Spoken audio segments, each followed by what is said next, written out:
Mikrofon radi, jel?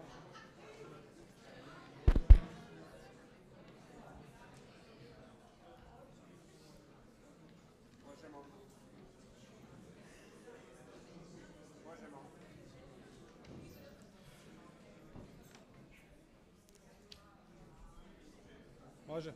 Okay. Dear guests, dear all, our dean, vice deans, chairs of other departments, our dear guests from other faculties and other institutions, dear students, thank you for joining us to celebrate World Philosophy Day, because this day reminds us of the vital role philosophy plays in our everyday lives, how it encourages us to think critically, ask questions, and reconsider the world around us. Before we proceed with our guest speaker, we have a special treat for you.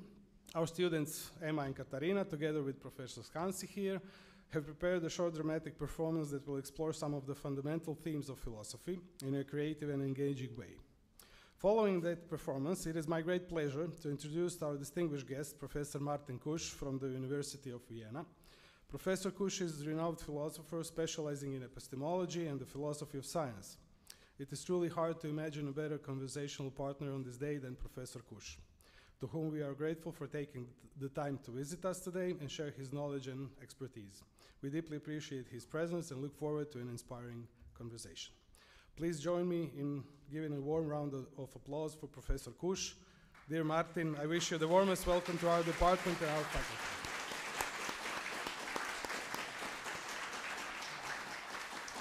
Thank you once again. Before we finish, I would just like to invite you all to join us for some refreshments and further discussion in the library. It will be a great opportunity to continue the conversation and enjoy some informal time together. Once again, thank you all for being here. I look forward to today's discussions. Let's start. Evo, hvala vam svima na dolasku i hvala vam što ste uveličali ovaj naš događaj Odsjeka u ovom broju i u ovoj magnitudi, da tako čak kažem. Drago mi je vas je sve vidjeti i drago mi je da vas zanima ovo što smo pripremili. Inicijalno smo imali ideju da vam napraviti jedan drugačiji igrokazić sa logikom, onda smo shvatili da logika je jednostavno predosadna za ovakav setting, pa smo onda posegnuli za epistemologijom. Evo, tu bih pozdravio svog profesora Čujka i kolegu koji me prvi uveo u ovo i koji me inspirirao, pa sam ja onda kolegice koje su mi pobjegle, tu su, isto zamolio da naprave nešto na tu temu i oni su pripremili jedan mali igrokazić, pa ćemo kasnije kratko samo još se osvrnuti. I igrokazić počinje ovako, da je to jedan tipičan ponedjeljak u jednom tipičnom uredu i sada se događa šarolija. Poštovani kolege, u tijeku je nagradna igra za koju se mogu prijaviti svi koji dijele ured s osobom koja živi u Zaprešiću. 3 sretna dobitnika osvojit će poklon Bon City Central One. Prijave traju... Dobro jutro, kolegice. O, dobro jutro. Kako smo proveli vikend? Joj, super. Kako je bio prekrasan vikend u Zaprešiću.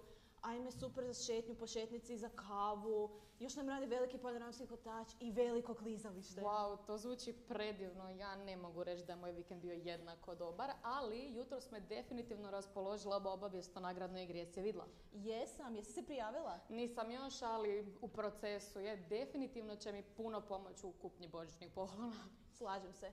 Vidimo se na kavici? Apsolutno. Evo, prođe neko vrijeme. Vidiš što sam usvojila? Ajme, super, ja isto. Kako super da je kolega Getijer iz Zaprešića. Kolega Getijer? Da, žurim na sastanak. Kaj? Mislim, okej, osvojila sam, ali šta nije ona?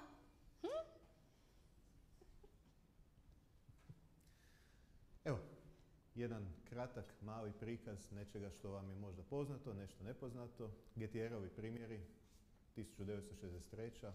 Početak moderne epistemologije, početak metodologije koja se prije viđala u matematici, a sada se viđa i kod nas, gdje se razvijaju protuprimjeri tradicionalnim definicijama.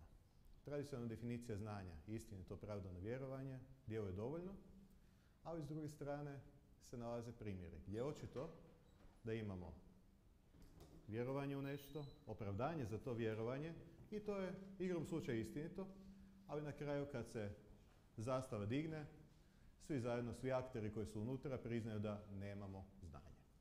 Cijela priča se nastavila, postalo jedno plodonosno područje analitičke filozofije i postalo jedno aktivno područje istraživanja sve do danas i jedno od stereotipnih primjera metodološki kako filozofija danas funkcionira. Ako vam je ovaj primjer bio interesantan, to možemo iskoristiti kao nekakav mali nagovor na filozofiju. Ako vam nije bio interesantan, ispričavam se. Hvala vam.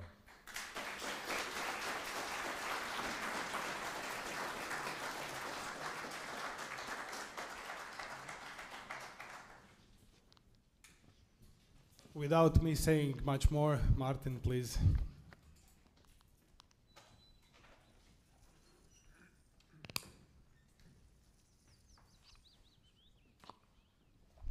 Right, well, thank you very much for coming. I'm very pleased to be here back in Croatia, and I feel honored to be able to speak here on the occasion of World Philosophy Day. I also feel very honored and strange about the fact that you are broadcasting this live on YouTube, because just a couple of days ago I read in a paper that roughly 10, 20, 30, 40 years ago, the whole time, whenever you asked American or Chinese young people, what is your favorite profession? What would you most like to be? They said astronaut. And that was actually what I was thinking when I was young. But recently, the favorite profession of young people today under the age of 18 is YouTuber, influencer on YouTube. And you are giving me the chance now at the age of 66 to finally reconnect with the youth of today in being able to put into practice what they are just dreaming about. Okay. So my talk is Wittgenstein, Naturalism and Relativism. And so my talk discusses the question on Wittgenstein's relationship to relativism, which is one of the most discussed issues with regard to Wittgenstein's philosophy. And normally when people today discuss the relationship between Wittgenstein and relativism, what they do is the following. They take some contemporary understanding of relativism today and then judge whether Wittgenstein's philosophy fits that conception that we today have of relativism. And then some people say, yes, Wittgenstein does, or he doesn't. Some people say it's a good thing that he's a relativist. Some people think it's a terrible thing that he's a relativist, and then the debate continues from that. Now, whenever people proceed in this way, judging Wittgenstein's philosophy relative to some conception of relativism that's prevalent today, then there are always critics who say that this isn't really quite the right way of doing it. And in particular, the critics are nervous about the fact that this kind of procedure seems somehow anachronistic. We are judging Wittgenstein's philosophy by criteria which Wittgenstein actually didn't even know about. It's also peculiar, say the critics, to think about Wittgenstein and relativism because Wittgenstein nowhere in his whole oeuvre anywhere ever even mentions the term relativism. And so the critics say we shouldn't really doing that. On top of that, we now have had 50 years of debate of this question, and there is no agreement on whether Wittgenstein is a relativist or not. So therefore, in the forthcoming book of mine, which will be published early in 2026, I've chosen a different way of looking at the topics. Rather than asking whether Wittgenstein fits our definition of relativism, I'm asking, does Wittgenstein's philosophy fall into categories that his contemporaries thought of as being relativistic? And I study it in that way. I want to understand, how did Wittgenstein respond to positions that in his own time were often thought of as being relativist? So in a way, I want to historicize the question about Wittgenstein and relativism. And of this book, I will give you a presentation of one particular chapter, and the form of relativism that I will look at here in relationship to Wittgenstein is psychologism. Psychologism was a view that was prevalent in the 19th and early 20th century, psychologism roughly means too much psychology in the wrong place. So psychologism was thought of as being a mistake. And it was a mistake that many people thought of, we can see that it is a mistake because it leads to relativism. So that will be the topic of today's talk. What does psychologism actually mean? Does Wittgenstein's philosophy relate to this position that his contemporaries thought of as a problematic form of relativism? And then how do these two things connect up? Okay, so let's start. Let's start with the so-called debate over psychologism that happened roughly in the German-speaking world primarily between the 1890s and the 1920s. There were some specific arguments that were often thought of as being relativistic and psychologistic. So let me give you these arguments. First argument, psychology identifies and investigates all laws of thought.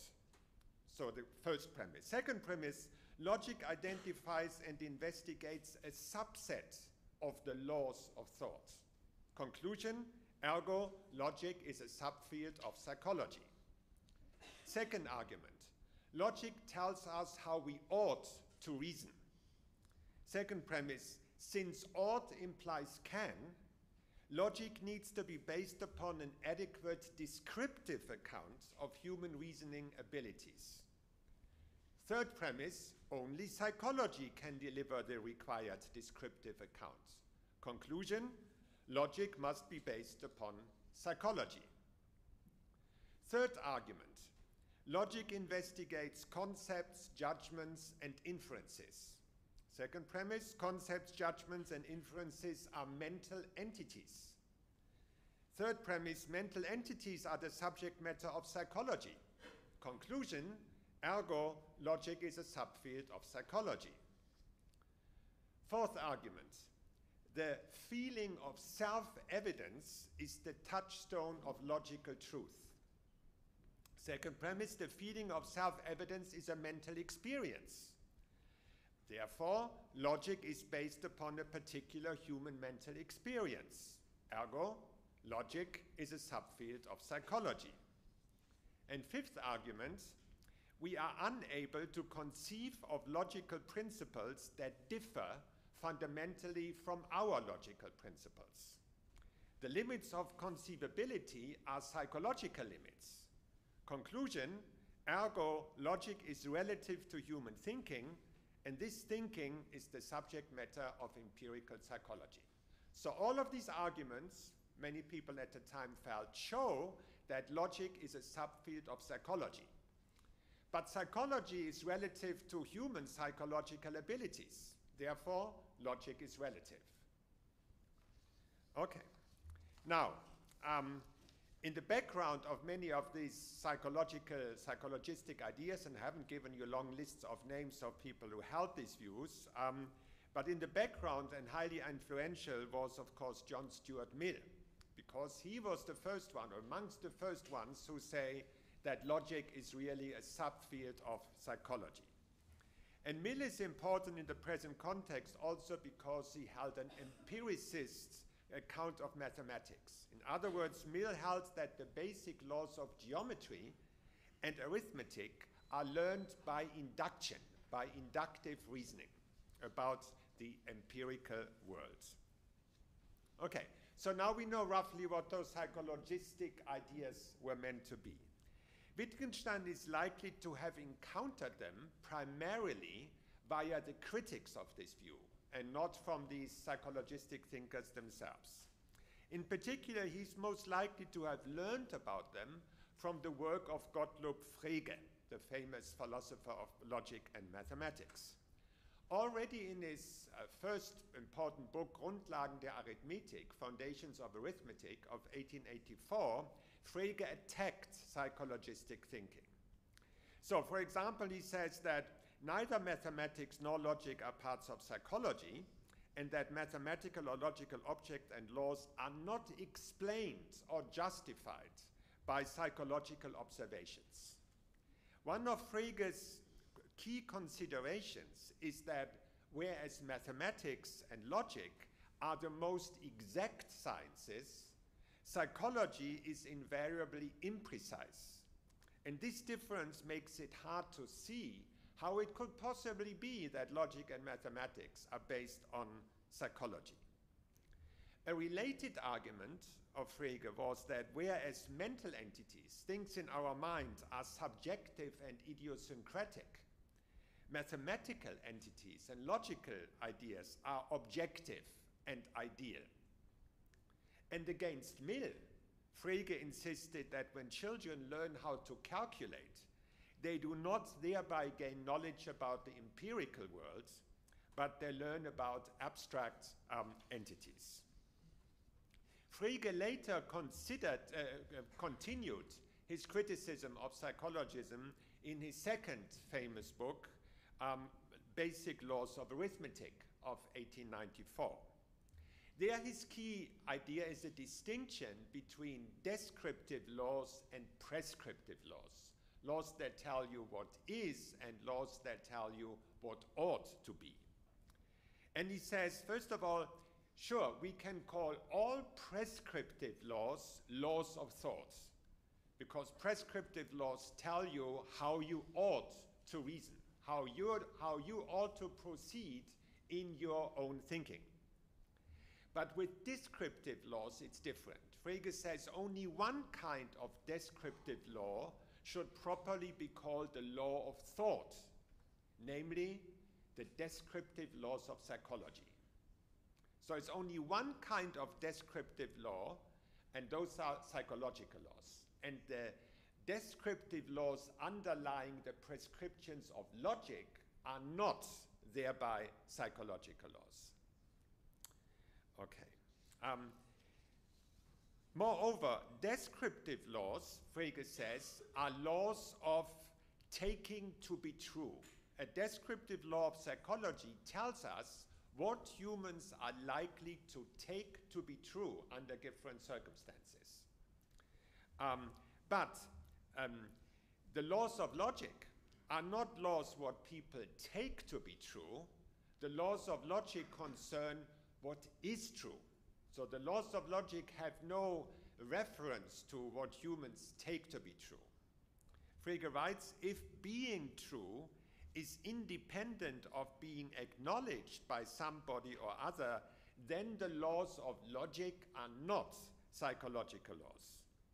In the same context, Frege also dismisses the notion according to which logical laws are necessary only given the current psychology of the human species. That's what some people said, that the laws of logic are only compelling because of the current evolutionary stage of humans. If humans develop further, then maybe our current laws of logic are no longer necessary. And Frege says that that thought makes no sense. Frege writes, if we were to encounter creatures who reject or lack our logical laws, then we would take them to be insane.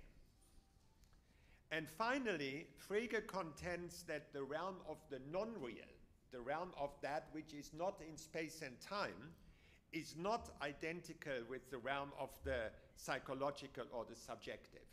Numbers, for example, are outside of space and time, but they are not therefore psychological.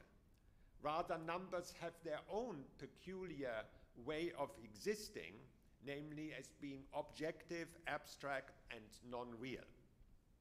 Okay, so much for Frege. The other famous critic of psychologism, and in fact much more famous in his own day than Frege was of course the phenomenologist Edmund Husserl. His criticism of psychologism is in the Prolegomena, the first part of his influential book, Logische Untersuchungen of 1900. There Husserl explicitly, much more explicitly than Frege, links psychologism to species relativism, so different species of animals, different forms of logic, and also in particular criticizes what a position he calls anthropologism. Anthropologism is the form of psychologism that says the laws of logic are laws of psychology, and there are the laws of psychology typical of humans, therefore anthropologism. And Husserl tries to show that anthropologism is a form of relativism. And he presents any number of arguments against species relativism and anthropologism. One important argument is that he says that since the principle of non-contradiction is part of the meaning of truth, one and the same thought cannot be true for one species and false for another. And also Husserl insists that truths are eternal, and therefore cannot be temporally or spatially restricted. Okay. Husserl then also turns to establishing in detail that all forms of psychologism are forms of anthropologism and therefore relativistic.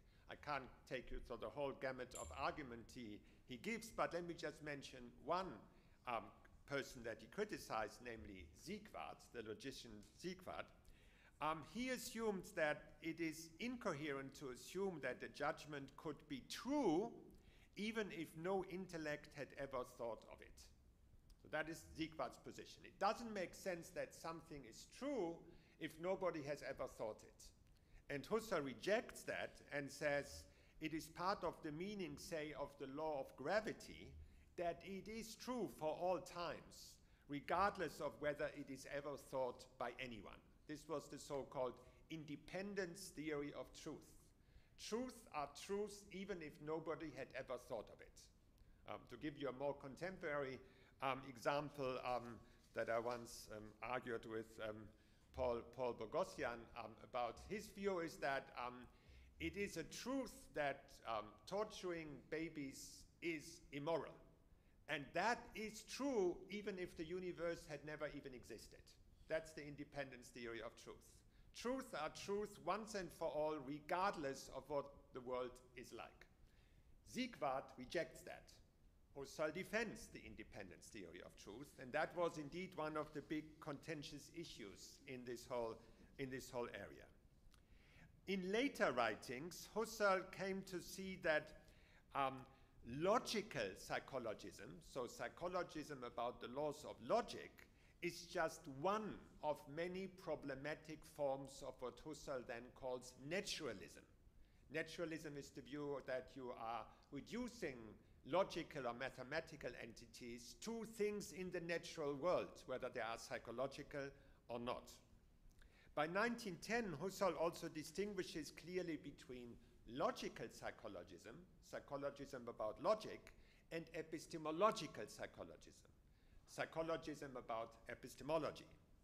In the 1910 paper, Philosophie als strenge Wissenschaft, philosophy as a strict science, Husserl criticizes what today would be called naturalized epistemology, namely the thought that epistemology is a chapter of psychology, and Husserl rejects that view as well. For him, epistemology is not a chapter of psychology and not a chapter of any other empirical science either.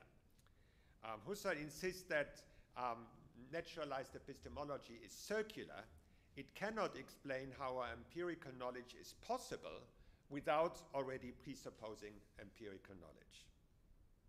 Okay, Husserl's critique of psychologism was widely discussed in the German-speaking philosophy of the time. Let me just mention two critics of Husserl, because we know that Husserl read those two critics. One such critic is the Vienna Circle philosopher Moritz Schlick. Remember that Husserl and Frege had insisted that psychological laws are invariably vague, but logical laws and mathematical laws are exact. And Schlick thinks that is a bad argument. He says, one might with equal right infer the opposite. Since logical structures undoubtedly result from psychological processes, we are entitled to infer from the existence of logical rules that there are perfectly exact psychological laws as well. So to say, just repeat in case the point is lost, just to say that the laws of logic are exact, the laws of psychology are inexact, therefore logic can't be part of psychology. Schlick is saying we could also infer the other way around. Since the laws of logic are psychological laws, therefore, at least some psychological laws are exact. Okay, so much Schlick against that argument about variability. Another issue that Schlick takes issue with is the independence theory of truth, and he opposes it as follows. He says, there is no truth of judgment such that this truth is independent of the judgment's existence in mental acts. So he accepts the Zygmunt idea that something can be true only if it is thought by someone. He says only the facts upon which true judgments are based are independent of us. The truth is not independent of us. The underlying facts are independent of us. And then he continues, in the case of abstract ideas, object and content coincide, i.e. the object of the idea is nowhere to be found except within that very idea. And thus, logical sentences and acts of judgments are absolutely inseparable. And therefore, we cannot say that the truth is independent of the act of thinking. Mautner, another author that we know that Wittgenstein read him because he even refers to him, Mautner rejects the independence theory of truth. He counters that, and here's an important quote, truth exists nowhere in the world except in human heads, and in the different languages that such heads produce. He continues, the concept of truth is therefore a relative concept. And just as there is no eternal language, he says, there is also no eternal truth. And he concludes as follows, accordingly, common sense should have learned that there are as many logics as there are languages of different structure. And in a memorable sentence, he says, there is no grammar in the singular, there are only grammars in the plural. There is no logic in the singular, there are only logics in the plural. Okay, you will see that Wittgenstein actually adopts a version of this very view. Okay, I now turn to Wittgenstein's responses to the issues raised in the psychologism debate. I will not say much about Wittgenstein's first famous book, the Tractatus Logico-Philosophicus of 1921, because in this book, Wittgenstein totally agrees with Frege. There Wittgenstein writes, quote, psychology is no more closely related to philosophy than any other natural science. So logic has nothing to learn from psychology, he says in 1921. So I will now focus on Wittgenstein's middle and later periods. And I want to start off not directly with logic and mathematics, but I want to start with metrology. Metrology is the theory of measurement. And metrology was a central theme throughout Wittgenstein's writings. As a young man, he was very interested in physics, and he learned some ideas about the theory of measurement, and they became central metaphors for him in his subsequent thoughts. In fact, Wittgenstein thinks the best way to think about mathematics is to think about mathematics through the lens of the theory of measurement. So let me therefore start from the theory of measurement. Okay, now, the first thing that Wittgenstein says here is that units of measurement are arbitrary. We could have chosen different units of measurement. Admittedly, though, there are, quote, general facts of nature and, quote, and there are considerations of utility and purpose that constrain which units of measurement we choose. He says there are general facts that make measurements, say, with a yardstick, easy and useful. But there are always alternatives. But then he goes on, it is we that are inexorable. We demand that one is strict in always using the same piece of measurement and in demanding their continuing use. So we have a choice, but once we have chosen, we tend to be so strict in the application of the units of measurements that we almost come to think those units of measurements as inevitable.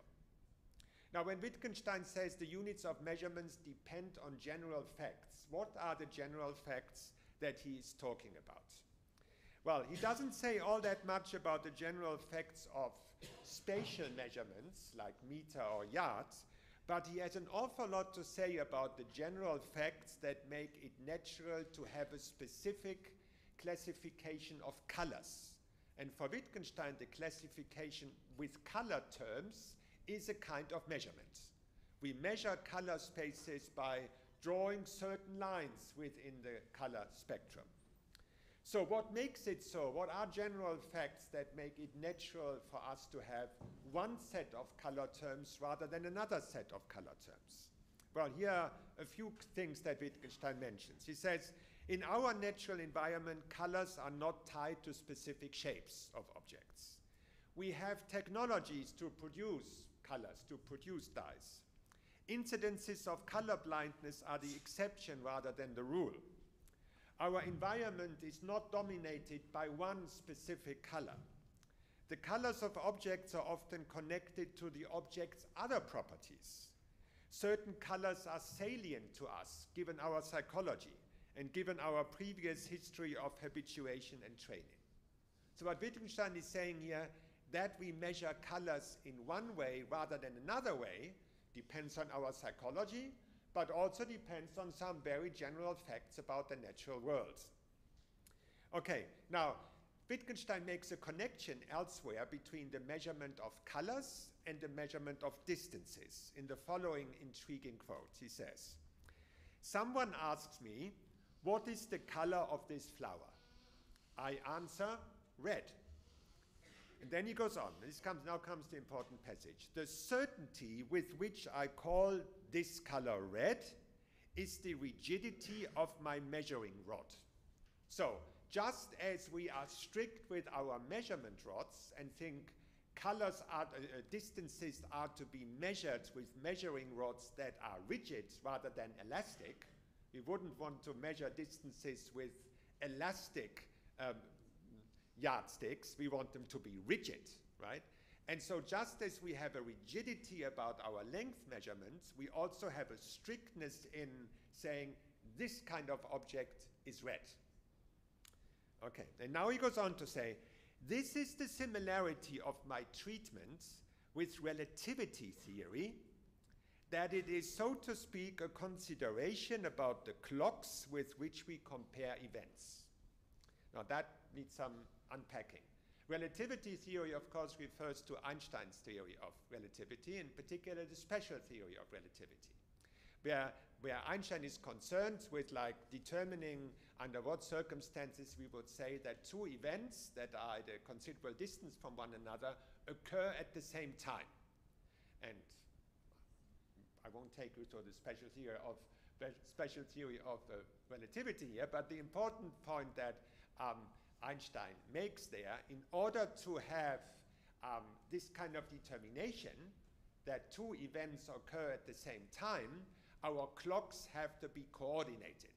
It can't be that one clock runs faster than another clock.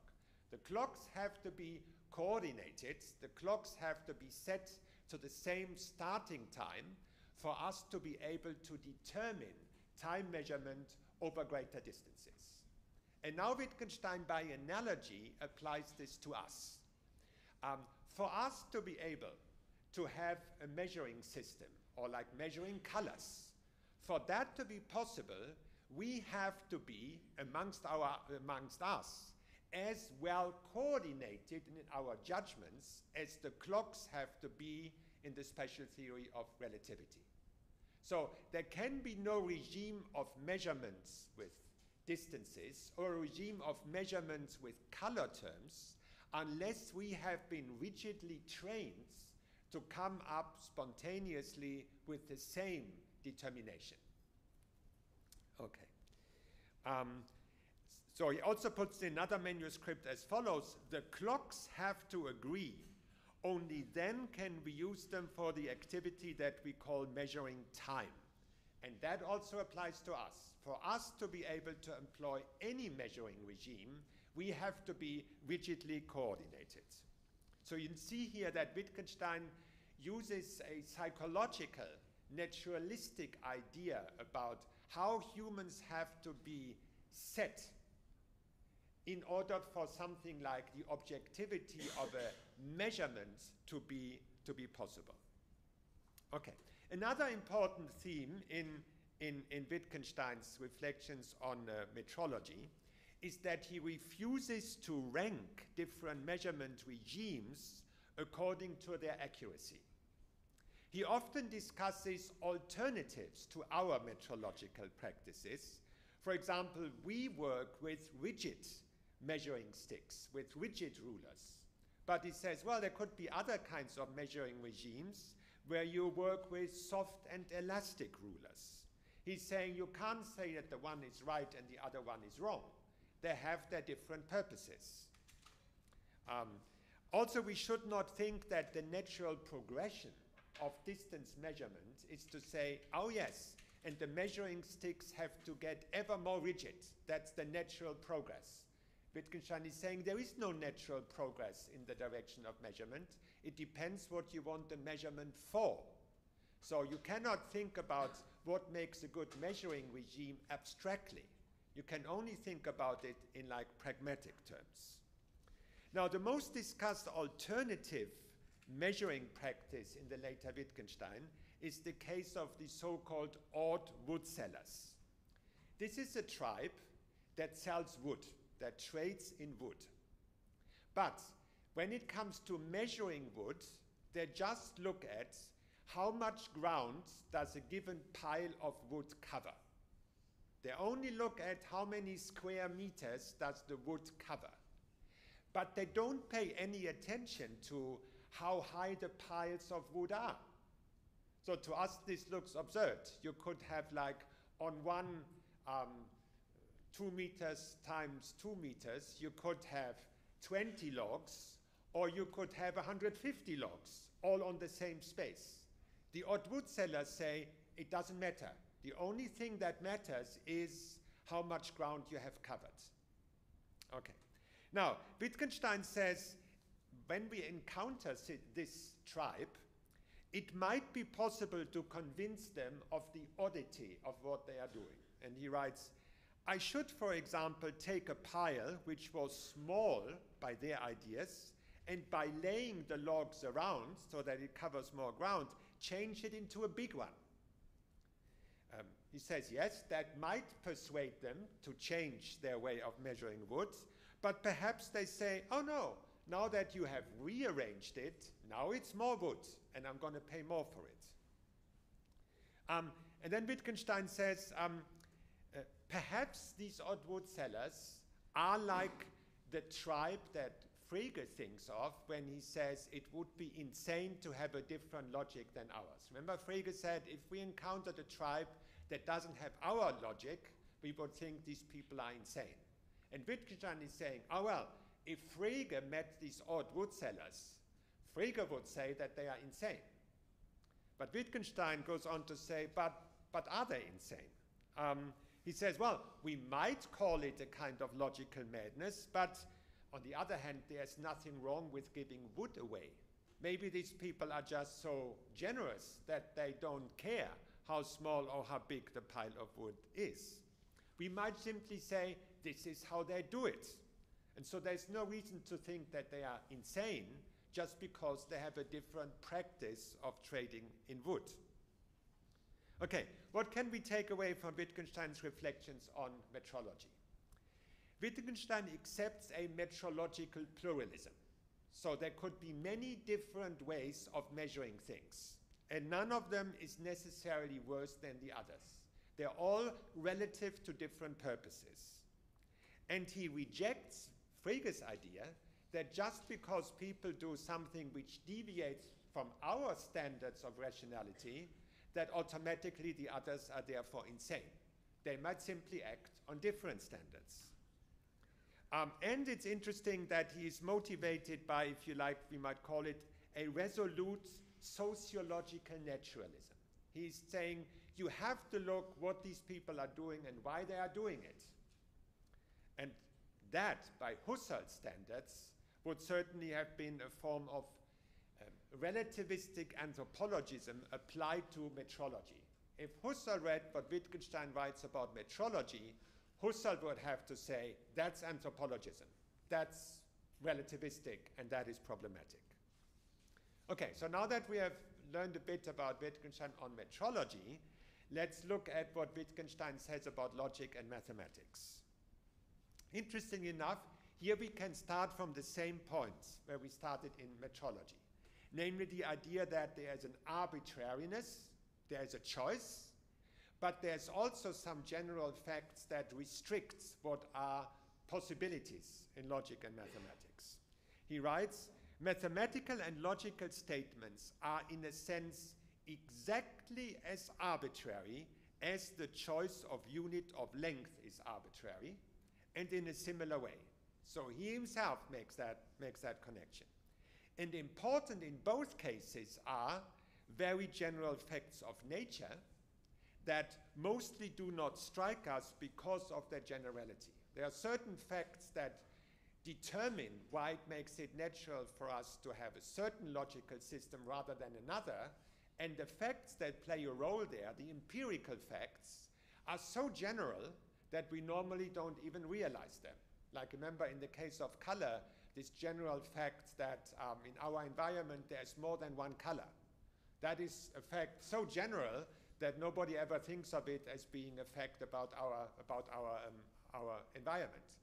And Wittgenstein is saying it's these most general facts. They are still facts. They're still naturalistic phenomena, but we easily overlook them in the way they determine our measuring practice and our logical and mathematical system. Okay, I also want to draw your attention to another, in this context, to another famous idea of Wittgenstein in the following passage. He says, if anyone believes that certain concepts are absolutely the correct ones, so you need to hear here, if anyone thinks that a certain kind of logic is absolutely the correct one, and that having different ones, different concepts, would mean not realizing something that we realize, then let him imagine certain very general facts of nature to be different from what we are used to, and the formation of concepts different from the usual ones, our ones, will become intelligible to him. So let me a little bit unpack this. Wittgenstein is here suggesting a technique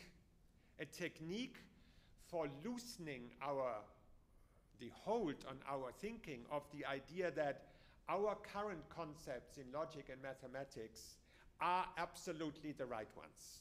He wants us to see that this thought is mistaken. And the technique for doing that is to say, well, just imagine these general facts of nature just a little bit different. Even if we imagine them just a little bit different, then also a different logic or maybe a different mathematics becomes conceivable.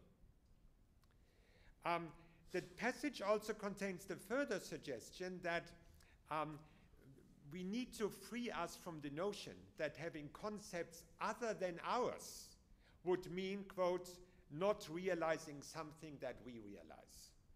So the thought is that only with our concepts can one get an adequate picture of the world. If there were different concepts, that wouldn't be possible. Is Wittgenstein saying that however our concept and their preconditions were to change, one would always be able to realize exactly the same things? No, he's not saying that. He's not saying regardless of what concepts you have, you will always be able to recognize the same features of the world. He's not saying that. But he is saying that don't assume that just because another tribe or another group of mathematicians deviates from the concepts that we take to be basic, that therefore there must be missing something essential about the world. That's the thought that Wittgenstein wants us to get rid of. Okay. Wittgenstein also comments on the general facts. So what we saw in the case of color, what are the general facts underlying our use of colors? So what are some of the general facts that underlie mathematics and logic? Well, take mathematics first. He says, our numerical systems are constrained by, quote, writing materials and other factors. If we were mathematically illiterate, if we couldn't write down our mathematics, then we would likely make much more mistakes in our calculations. But perhaps we would accept these mistakes as an inevitable part of our social life. Or consider geometry. Imagine that we did not have pens or pencils, but we only had broad brushes. Well, if we only had broad brushes, then we couldn't draw a line as in our geometry. Rather than what would we now think of a line done with one pencil, would then be maybe the border between two colors. So we first paint yellow, and then exactly next to it we paint blue. The dividing point between those two areas would then be what we think about the line. But Wittgenstein says if we had a geometry based on broad brushes, that would look quite different from the geometry that we have now. Because the kind of proofs that we have in classical geometry would no longer be possible in this geometry based on broad brushes. So here we have one of those general facts. Just like it's a general fact underlying our color terms, that it is not the case that our whole environment just has one color. So it's one of those facts that underlie our geometry, that we have pencils and not just broad brushes. Did we only have broad brushes, we would have a different geometry. And as far as arithmetic is concerned, if we couldn't write down our numbers, but everything had to be done in one's head, again, the arithmetic would look different. So note here that depending on natural phenomena, the mathematics and the logic would change. And I want you to see how this begins to veer into the direction of what Frege and Husserl would call psychologism or anthropologism. Turning to logic, he says, there corresponds to our laws of logic very, very general facts of daily experience, unquote. These facts enable us to demonstrate these laws in a straightforward way with pen and pencil. In other words, the general facts of daily experience invite using one set of logical principles rather than another. And this is directly comparable to the general facts that suggest one measuring regime over another. There is thus a clear fact in which, quote from Wittgenstein, logic is part of human natural history. Logic is part of human natural history. That is something that Frege and Husserl would never have said. Human natural history accounts for the fact that we tend to favor some specific logical or methodical principles over others. In his comments on metrology, you will remember, Wittgenstein notes that measuring time is possible only because our clock mostly agree in the times they display, and we saw that he makes an analogy between the clocks that have to agree and us who have to agree. So no measurement without agreement. Wittgenstein says the same thing about logic and mathematics. He says it in a quite funny way about mathematics. He says, mathematical calculations are like, quote, timeless clocks. Clocks without time. Now, the point is to say that calculations, of course, are not used to measure time. But we expect calculations to agree with one another just as we need clocks to agree with one another. If our calculations systematically did not agree, then we wouldn't have a mathematics. So just like coordinated clocks are necessary for measuring time, coordinated calculations are necessary for having a mathematics. So you see here this, what I called, above Wittgenstein's sociological naturalism. The sociological element is the idea that without agreement, without a near perfect agreement, at least on certain basic forms of arithmetic, our arithmetic couldn't really exist. Wittgenstein also makes the same point with another intriguing metaphor, namely the metaphor of the archive. This is also actually a metrological idea. You might know that in 1889, in fact the year that Wittgenstein was born, the International Metrological Association was founded, and they determined what would from now on be 1 meter. They determined the 1 meter length, and they did it by having one measuring stick, in Paris in an archive, safe from earthquakes, always kept at the same temperature. And this stick determined what it means for something to be of 1 meter length.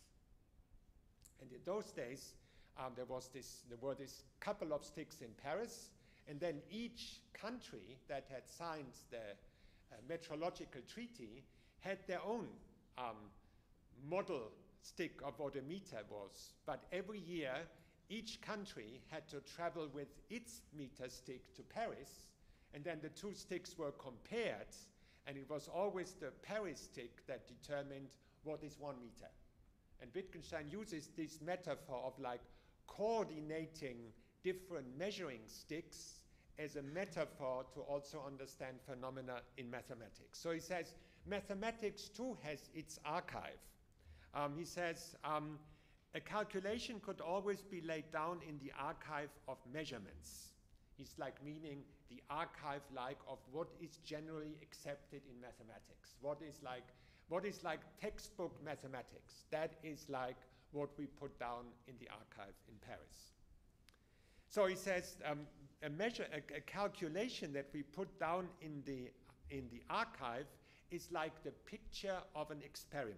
So let me explain that. For Wittgenstein, a mathematical proof, when it's first attempted, is like an experiment. So for example, let's say that for the first time we were to cover that 2 + 2 = 4. So we take 2 objects, we take 2 further objects, and we count, and we come to 4. Well, at that stage, when a child is doing that for the first time, it's like an experiment. You can say to the child, let's just try to find out whether 2 apples and 2 apples makes 4 apples. And the child does it and thinks, oh yeah, it really happens. But at that stage, the child has not understood yet that this is what is bound to happen. If one didn't get 4, that must mean that one of the apples has fallen to the ground, or the child has cut one of the apples into 2 pieces, right? So when one first does a mathematical proof, it's like an experiment. But then we say, and what resulted in this experiment will from now on be the standard for all other similar actions. So once the child has understood this for apples, it can do it for dolls, it can do it for trains, it can do it for whatever it likes. Because from now on, it has been laid down. What is the standard of determining what is 2 + 2 = 4? And so I hope you see the parallel with putting down the meter stick into the archive in Paris. When we put the Urmeter, the original meter, down in Paris, we said, from now on, that will be the standard for all meter sticks in the world. And likewise, in the case of calculation, when we have a new form of mathematics and we have determined that a certain theorem is to be accepted, we then put that theorem in all the standard textbooks, and that becomes the standard for all subsequent calculations. But notice the kind of naturalistic element here. It is we who are conducting the experiment. It is we who are determining this calculation will from now on be the standard for all other calculations. Okay. He also says that once we have put down a certain calculation in the archive, we give it the stamp of incontestability. We are saying, whatever you're fighting about, this you can no longer fight about. Okay, the feeling of this peculiar inexorability of mathematics, that it has to be done in this way, is generated, Wittgenstein says, by our endless practicing with relentless precision. So it's not that we all recognize that a certain calculation is the correct one. We come to accept it as the inevitably correct one because we are drilled and drilled again in mathematics classes until it becomes for us inevitable. Wittgenstein also puts it another way by saying the laws of logical inference, quote, compel us in the same sense as other laws in human society. That's not something that Frege and Husserl would say. Frege and Husserl would say there are these ideal laws of logic and mathematics, and they are one thing. They have nothing to do with any society. And then there are laws of a society, like that you shouldn't steal or whatever. And those, of course, are variable, and people can argue about it and so on. Wittgenstein is saying the laws of logic and mathematics compel us in the same sense as other laws in human society. Okay, just as he does regarding metrology, so also in the case of mathematics and logic, Wittgenstein defends a pluralism of sorts. Thus he speaks inter alia of a counting system of the form 1, 2, 3, 4, 5, many, and there are tribes in the Amazon that have, incidentally, no number terms at all. So what Wittgenstein is here imagining is actually a reality, though we don't know whether Wittgenstein knew that. He imagines a tribe that uses no numerals, a tribe that knows only of oral calculation, a tribe that has only applied mathematics, or a mathematical system in which 3 times 0 is 3. And Wittgenstein carefully avoids evaluating any of these alien forms of mathematical activity, thus as he abstains from evaluating different forms of measurements.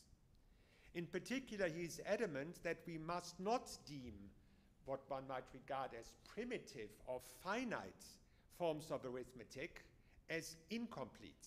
So think of a mathematics that only has the numbers 1, 2, 3, many. He's saying, let's call that primitive arithmetic. Primitive arithmetic, he says, is not incomplete, even one in which there are only the first 5 numerals. And then comes his argument, would chess be incomplete if we know another game which somehow incorporated chess? It would be merely a different game. So you might think that there is 3-dimensional chess in which you move not just in a plane, but you can also move into different planes.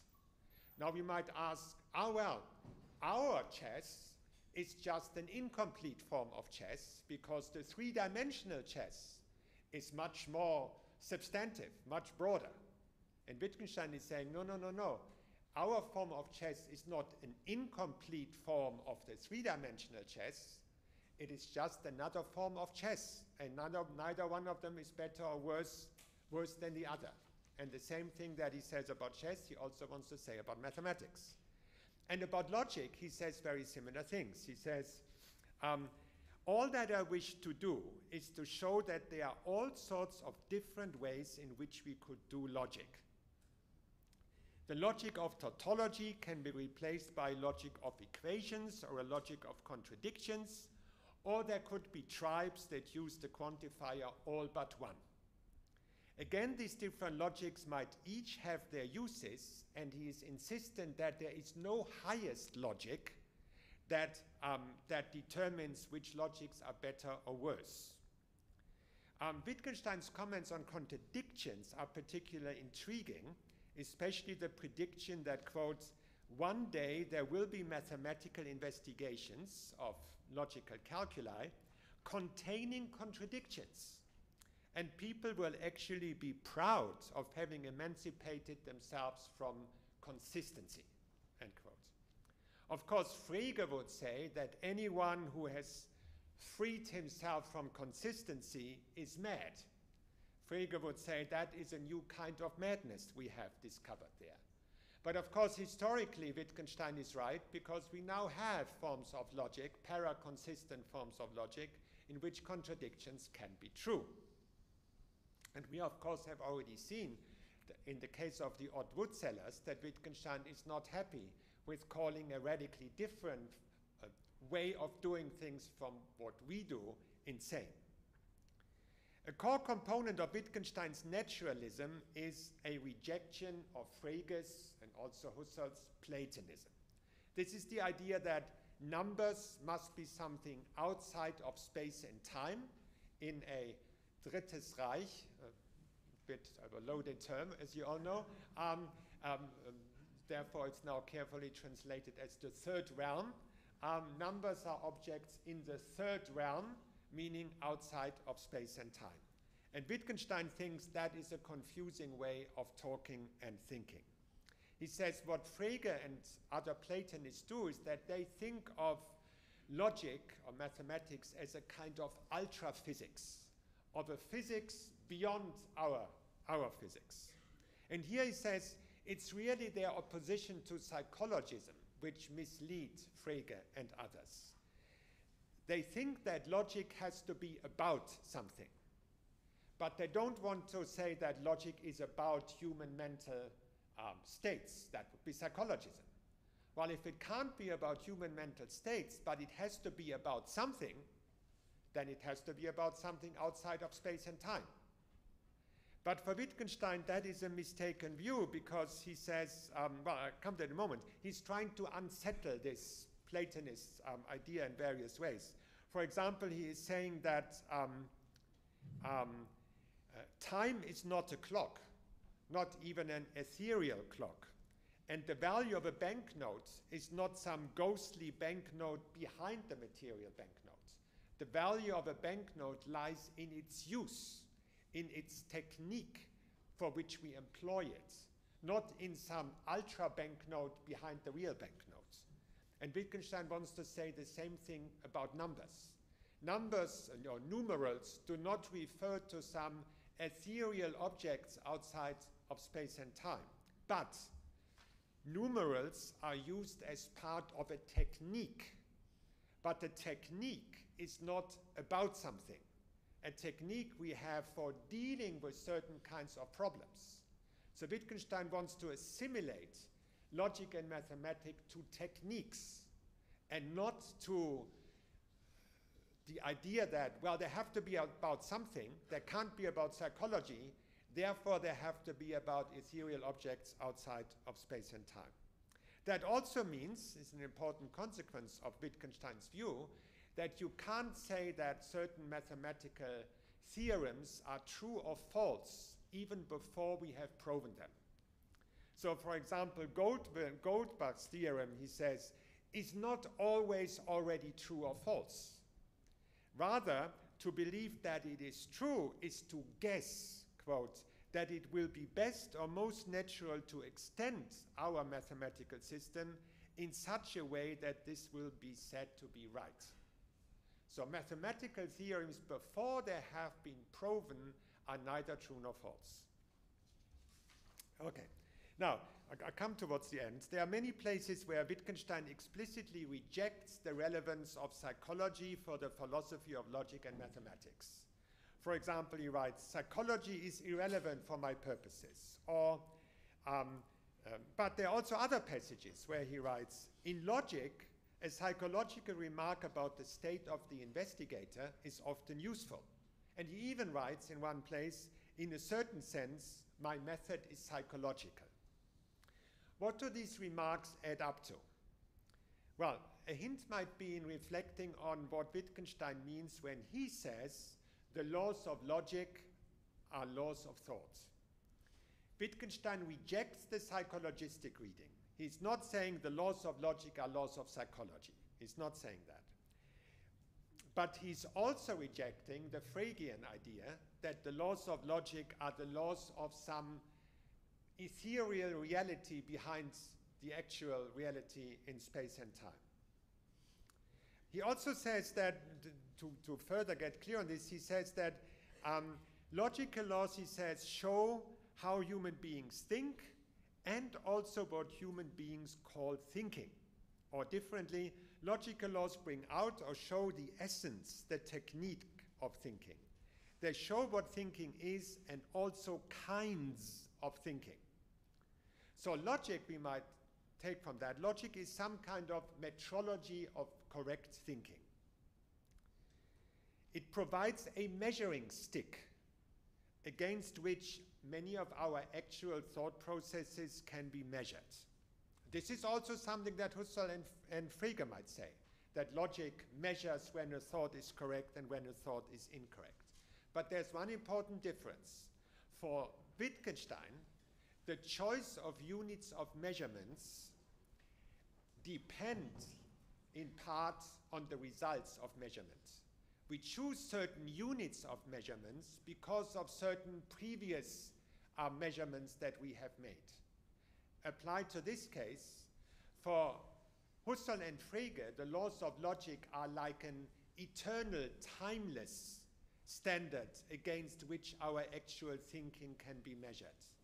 For Wittgenstein, the laws of logic in part result from our thinking habits. And because we have certain thinking habits, certain forms of logic become natural to us. But there's also the further thought here. For Wittgenstein, there's always more than one alternative. For Frege and Husserl, there is one kind of logic and mathematics. For Wittgenstein, there can be many. And what goes for psychology also holds for anthropology, ethnology, or natural history. The propositions of these sciences are not identical with propositions of logic or mathematics.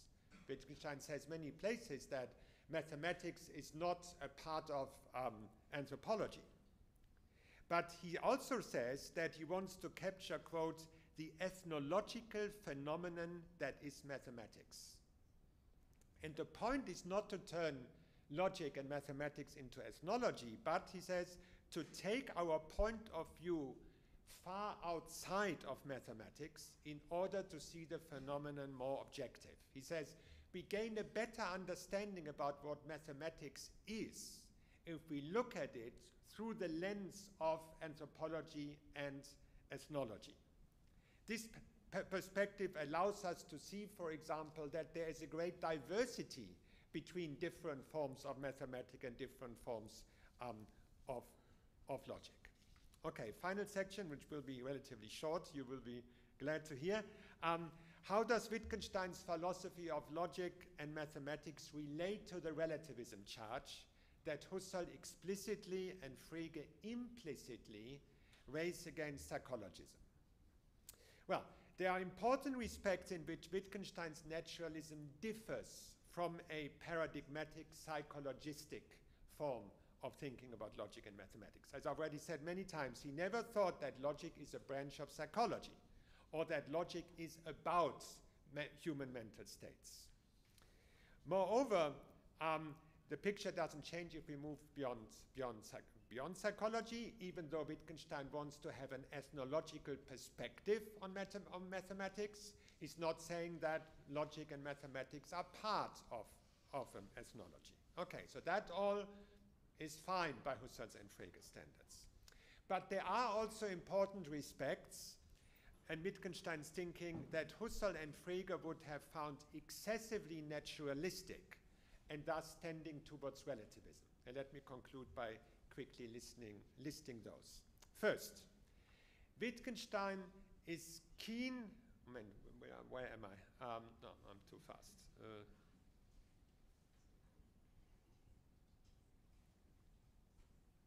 Okay, yes, here we are. First, Wittgenstein is keen to understand which human, physiological, psychological, and social properties and which general features of the natural world are likely to play a role in making specific types of logic and mathematics salient to given communities. He wants to understand why does this or that community choose this or that form of logic or mathematics. And here he thinks psychological data, physiological and ethnological data is relevant. For Wittgenstein, the list of such factors is long and open-ended. He does not make straightforward causal claims. He does not say this type of society automatically leads to this kind of logic. There's always some play, some choice there. But he pays attention to a lot of factors that for Frege and Husserl are irrelevant for understanding the bindingness of logic and mathematics. Second, Wittgenstein repeatedly invites us to imaginatively change properties of mind and world in order to make alternative forms of logic and mathematics conceivable. This is an important point. Many people have noticed that Wittgenstein often thinks about some very unusual forms of logic and mathematics. For example, that people operate with elastic rulers. But these earlier interpreters have said, oh yeah, but Wittgenstein only does that so that we realize how impossible those kinds of alternatives are. Previous interpreters have said when Wittgenstein brings all these alternative forms of logic and mathematics, the only reason why he does that is to hammer home the point that what looks like an alternative isn't really an alternative. I think these earlier interpreters have gotten it wrong. Because, why do I think they're wrong? Because some of the alternative that Wittgenstein asks us to consider, for example, imagine a tribe that has no numerals, imagine a tribe that counts 1, 2, 3, 4 many, or imagine a tribe of mathematicians or logicians that allow that contradictions are true. These alternatives are real alternatives. We know that there are tribes that have no numerals. We know that there are tribes that count 1, 2, 3, 4 many, and we know that there are logical systems that allow for contradictions. So Wittgenstein can't have been so naive to think that those things are impossible, when like already anthropologists in his time knew that such tribes exist. So on my reading, Wittgenstein wants us to think those alternatives are real legitimate alternatives, and they are not, as Frege would have it, so many forms of insanity. Third, insofar as Wittgenstein insists on mathematical and logical pluralism, he gets very close to the position that Husserl calls relativist. Wittgenstein allows that the confluence of a great number of different causes could well have inclined us to develop logic and mathematics in ways that is very different from what it is now. Husserl did not have this kind of position even on his radar as a possibility, and thus he did not even attack it specifically. But it is hard to imagine that he would not have branded it a variant of relativism. Fourth, and I repeat here a point, Wittgenstein wants to study mathematics and no doubt logic as well as ethnological phenomena. The goal is not to replace philosophy by ethnology, but to gain a view of logic and mathematics from the outside.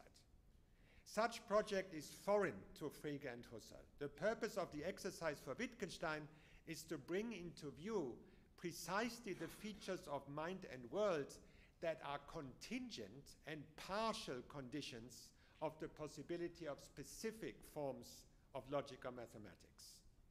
Of course, a transcendental philosopher like Husserl is also interested in the conditions of the possibility of logic and mathematics.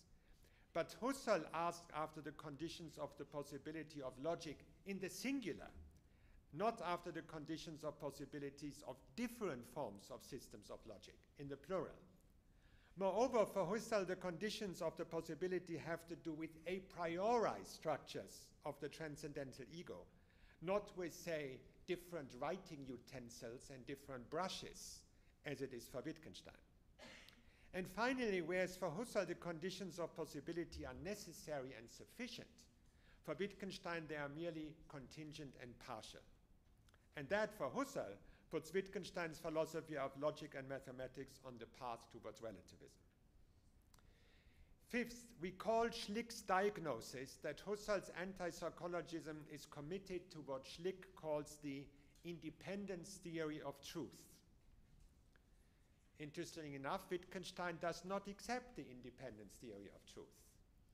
To believe the Goldbach theorem, that it is true, remember, on Wittgenstein's account means no more than to incline to the guess, quote, that it will be best or most natural to extend the mathematical system in such a way that the Goldbach theorem will be said to be right. End quote. In other words, the truth of the theorem will depend on the specific way of extending mathematics, of extending proof. And this extension is not without alternatives. And this inserts a hefty dose of pragmatism into Wittgenstein's proposal. And for Husserl, pragmatism equals relativism. Let me jump over the point 6 in the interest of time, and let me conclude with also the 7th point. I have already explained one. So let me just conclude with the 8th point. What brings us back to Mautner. While it is unlikely that Wittgenstein read much Mautner, Fritz Mautner, in later years, it is still noteworthy that some of the later Wittgenstein's remarks sound strikingly similar to Mautner's pronouncements. Recall that for Mautner, quote, "There is no grammar, there are only grammars. There is no logic in the singular, there are only logics in the plural." And this is something that Wittgenstein could have said just as well. And I hope it became clear why he could say that. So, to conclude, the naturalism of the later Wittgenstein is not a straightforward form of psychologism. Wittgenstein is never saying the laws of logic and mathematics, the principles of mathematics, are simply psychological laws. He doesn't say that.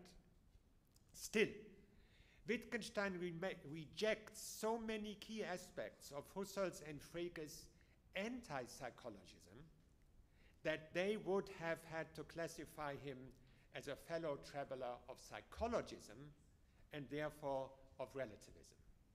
So Wittgenstein's naturalism is relativistic by the standards that were prevalent in the philosophy of the time. And surely Wittgenstein knew that, even if he never used the term relativism himself. Thank you very much.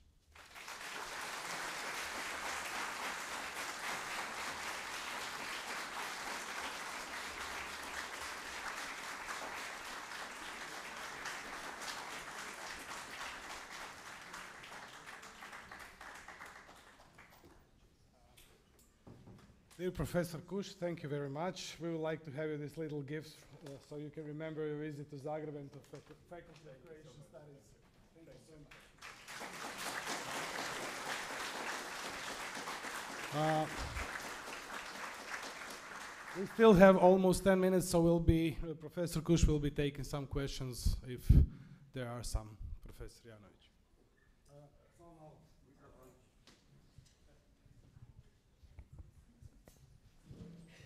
Thank you for your lecture. Can you hear me? I can hear you. I'm not sure people in the back can hear you. Now? Is it better now? Can you hear it? Okay. Okay. There are only two positions, so... Green. Test. No. Thank you. Thank you for the lecture. Very generally, you picture the situation like this. Husserl, Frege on one side, Wittgenstein on the other.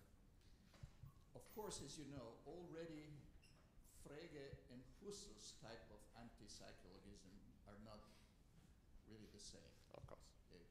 Frege was not very satisfied with how Husserl has done his anti-psychologism, Sure.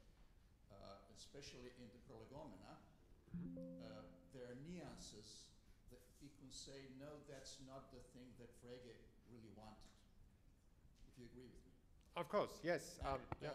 But then, we also have the problem with the young and the old Husserl.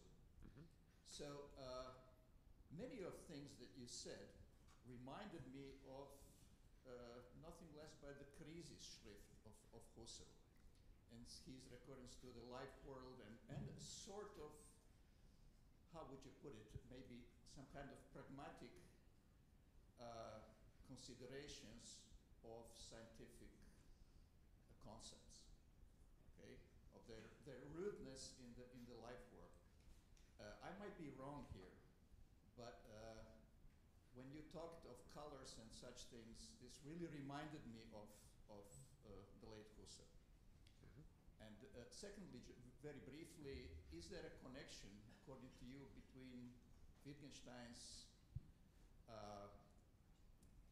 putting an emphasis on use in the case of measurement and the case of colors and some other situations on the one side, and his use theory of language on the other? Is this the same type of use that he had in mind? Okay, thank you very much. Let me take the second question first. It's the same general approach that he takes in both cases that invites us to look at the technique, look at the use that's made of it, and that is directly parallel in the case of metrology, in the case of mathematics, and in language more generally. Absolutely. On the first point, yes, Frege was particularly critical of Husserl's early book on the philosophy of arithmetic, and in fact, Frege criticized Husserl as being a psychologistic thinker in his thinking about mathematics. So clearly, there are interesting respects in which they differ. If you're interested in more detail, my take on it, I published a book in 1995 on psychologism, in which I go into considerable detail in the differences between Frege and Husserl. So I do recognize. So talking about prolegomena, not as much as philosophy of arithmetic. Yeah, but Frege didn't really have much to say about Husserl's prolegomena. Yeah. Well, nevertheless, I don't quite know what is the weight of the nevertheless. I don't know of any place in Frege where he goes into explaining what he disagrees with in Husserl's prolegomena. Of course, interpreters, myself included, have since tried to detail in what respects the two positions differ. There's much to be said about this, much more than I can go into now. One interesting respect in which they differ is that Frege insists that psychologism leads to solipsism and idealism. Frege never makes explicit that psychologism for him leads to relativism. Husserl, however, goes into great detail to insist that psychologism leads to skeptical relativism. So there's clearly a difference on that point, and of course there are many differences if one goes into greater details. I mean, for my purposes here, these finer details between Husserl and Frege were not so important. My point was rather to say, here was an influential opinion at the time that construed certain forms of naturalism as forms of relativism. Wittgenstein was aware of those positions, and we know that Wittgenstein read Frege and Wittgenstein read Husserl. And Wittgenstein read Mautner and Wittgenstein read Schlick. So he was very much familiar with the sort of arguments for why people thought certain forms of thinking about logic and mathematics lead to relativism, and Wittgenstein developed precisely those kinds of thoughts. So he cannot have been ignorant of the fact that what he was in fact defending would put him in the bracket for other philosophers into the relativist camp. Surprisingly enough, phenomenologists have not paid much attention to that difference between them, but there is a book by Dallas Willard on Husserl's conception of logic of 1980 or so, and he insists, although only in a footnote, that by Husserl's standard, Wittgenstein would have been a psychologistic thinker. On the crisis, well, again, there are different interpretations of this, but even when we come to Husserl's later work, where he pays much more attention to history, like the history of geometry, and where he pays attention to the role of various cultural factors in the history of science, I do not think that at any point in the crisis, Wittgenstein takes back the form of critique of psychologism and naturalism that he gives in his early work. Husserl does not become a naturalist. Husserl does not become a historicist. Husserl becomes not a psychologistic thinker. On the contrary, the Krisis book is to show that you can develop a form of phenomenology which is historical without being historically relativist. And in that point, I think he differs from Wittgenstein, as I tried to show in another chapter of the book. I mean, for many phenomenologists, Scheler and Husserl, the most crazy relativist historical view around at the time was Oswald Spengler's book, The Decline of the West. And Wittgenstein was a great fan of Spengler and writes in his notebooks how struck he is by how much he has in common with Spengler. So there's quite a gap between those two positions there as well. Okay, we will have to finish actually because it's already 12:30 and we have to move outside this hall because of the schedule. Professor Kuscha, thank you. Thank you. Once again very much. Thank you all for coming and celebrating.